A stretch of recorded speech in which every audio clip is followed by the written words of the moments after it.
We live in a materialistic, consumerist society. Whether we like it or not, society views pretty much our entire worth as a human being based on how much money we make and what we do for a living. Think about it. Whenever you meet a new person, what's always one of the first questions you ask each other? So, what do you do? And if you're one of many people who either can't find work or are struggling with a not-so-glamorous job in this economy, you've undoubtedly felt an uncomfortable pang of shame as you uncomfortably try to answer this question. Society views you as nothing more than your job and how much you can contribute to its GDP. But what if it doesn't have to be that way? There's a profound quote that's really caught fire in Gen Z communities recently. I see it on my own channel all the time. The game is rigged and the only way to win is to not play. This perfectly sums up the state of the economy right now and explains why a lot of young people are just checking out and giving up on work.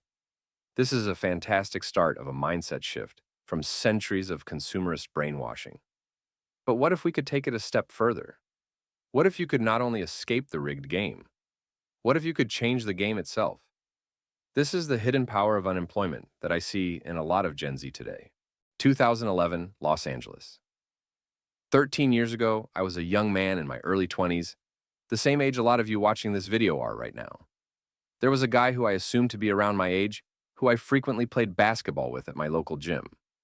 Eventually, we became friends, and I was shocked to learn that he wasn't even close to my age at all. He was actually 37. But not only did he look over a full decade younger, he was still incredibly athletic, energetic, and relentless on the basketball court. One day after shooting hoops, he invited me over to his place, which turned out to be a tiny rundown studio in the ghetto. Out of curiosity, I asked him how much rent cost, to which he responded he didn't know because he wasn't even paying for it. It turns out this guy had become eligible for Section 8 housing after living in homeless shelters just about his entire adult life. He never had a 9-to-5, did occasional odd jobs here and there to get by, and lived off free food drives from local churches, which we'll get into more later.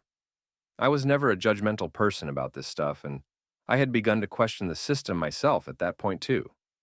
We went on to have a long conversation about it, and he basically told me that his secret to staying so young and healthy was that he simply didn't stress himself out working like everyone did.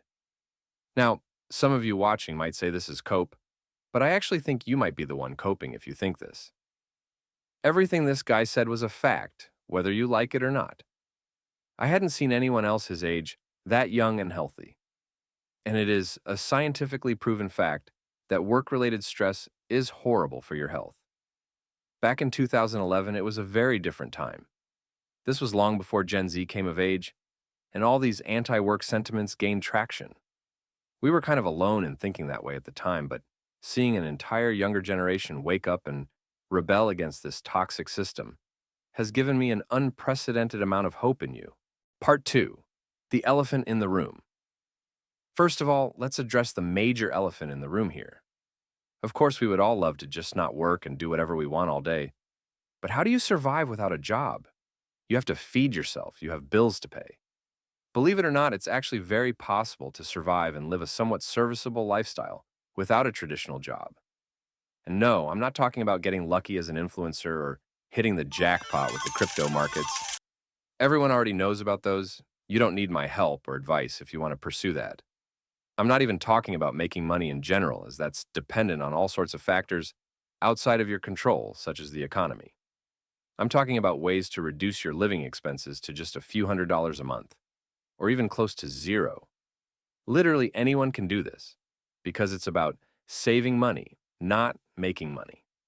Let's start with the most obvious question. How do you feed yourself without a job? For the purposes of this video, I'm going to exclude obvious options such as welfare or living with your parents. Believe it or not, even in this economy with this absurd inflation, you can cut your food budget to $100 a month or less with a few clever strategies. I know this because I've done it myself. There are creative, cheap recipes you can look up all over the internet that allow you to eat reasonably well for extremely cheap. For example, you can buy oatmeal in bulk and pair it with peanut butter and bananas for a breakfast that will fill you up for less than $1 per meal. You can combine this with another insane cheat code I discovered myself in my own journey. Food banks. Just about every local community has organizations, usually churches, who give away food on a weekly or bi-weekly basis. This is food that would otherwise be thrown out anyways. So there's nothing morally wrong with taking it for those of you who have moral qualms about welfare for whatever reason. In fact, it would be more immoral to just let it go to waste. You can get quite a plentiful load of decent quality food at these places. It was more than enough to feed me when I was doing this, and I'm a pretty active guy who plays a lot of sports and burns a lot of calories. Is it more important to pretend you're rich to impress people who don't care about you? Or is it more important to get out of your soulless 9 to 5? If you want to stretch this even further, you can implement another cheat code that's gotten popular lately, known as OMAD, or 1 meal a day. Alternative doctors have popularized this in recent years, as there's some evidence to suggest that it's healthier for us to eat just once a day anyways. I'm not going to get into all the science and biology of it in this video, but I'll leave a link in the description if you're interested. If you were to combine all three, or even just two of these three strategies, which anyone can do, you could get your food expenses down to essentially zero.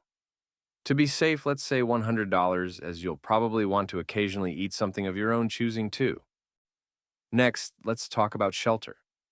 How do you get a roof over your head if you don't have a job? Once again, we're not going to count living with your parents, as you already know about that by now. There are plenty of volunteering opportunities where you can exchange 20 hours per week of chill, unpaid work for free accommodation, and, in some instances, even food. Not being paid isn't ideal, but let's be honest. It's better than working 2 or 3 times as much, and your rent costing more than your paycheck anyways.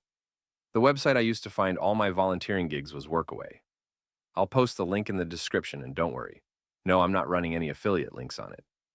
You can find plenty of gigs both at home and abroad. Personally, I'd recommend going abroad if you can, as I think travel is a great experience for young people. But I get that not everyone can leave the country, so there's plenty of volunteer gigs at home too. You can also be a house sitter, or if you have 2 or 3 good friends in the same boat as you, co-op together and split the rent on an apartment. In case you're wondering, yes, I did all this myself to avoid a 9 to 5, which is how I know about it. Now, once you've successfully implemented these cheat codes, you can really get your living expenses down to insanely cheap levels. Theoretically, you could even get it down to zero, though that's probably a little too extreme, as you'll likely want to buy something from the store from time to time. So let's say realistically you get your expenses down to the range of between $200 to $500 per month. This is a pretty realistic target that I think most people could achieve. Now at this point, it's just about finding some online side hustle that will net you this couple $100s per month.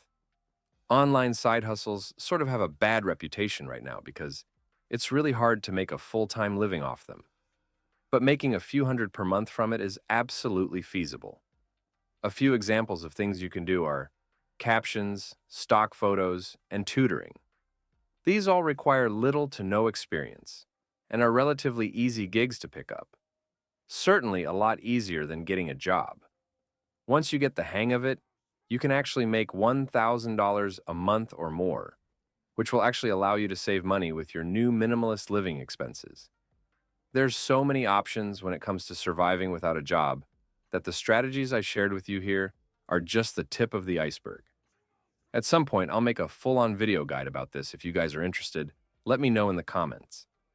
I've been getting a lot of questions on these videos recently regarding, but how do you survive without a job? This is a fair question, and I didn't really do a great job clarifying it before. So hopefully this answers your question. Part 3. The hidden powers of unemployment. Okay, so here comes the fun part. Now that you know how to survive without a job, let's talk about all the insane cheat codes that unlock when you become unemployed. Time and freedom. Once you disconnect yourself from the need to have a job, only then do you discover true freedom. Don't get me wrong, living off food banks and volunteering is far from the end goal. But it's a great temporary solution that gives you unprecedented levels of freedom. We all agree that time is more valuable than money because money can come and go, while time is a one-way resource. Once the day passes, you can never get it back again. When I first disconnected myself from needing a job using the strategies I just shared with you, I was still in a very rough spot, having to pinch every penny I could save. But the extra 10 hours of freedom I got per day was way more than worth it. And yes, 10 hours because, let's face it, a 9 to 5 is really like an 8 to 6 when you factor in commute time and everything else. Once you have all this extra time on your hands, this is what will really allow you to build something for yourself and your future. What do you want to do in life? Do you want to travel? Do you want to paint amazing pieces of art? Do you want to start a YouTube channel, but never had time when you were working a traditional 9 to 5? You now have more freedom to do all these things than even someone making $100,000 a year. The thing is, when I was doing all this stuff some 10, 15 years ago, no one my generation, or any generation for that matter, really understood my choices, and it was a constant uphill battle arguing with people about all this. I could see everything wrong with the traditional path. You work, but never make enough to save anything. No matter how hard you work, all you do is make someone else rich. But you're never building anything for yourself. But this is what gives me hope in Gen Z. You guys already see through this scam. You guys are already questioning the system and challenging these toxic cultural norms that have enslaved us for centuries. Most of you already don't want to work, and I guess you just wanted a little more direction as to how you could actually pull that off.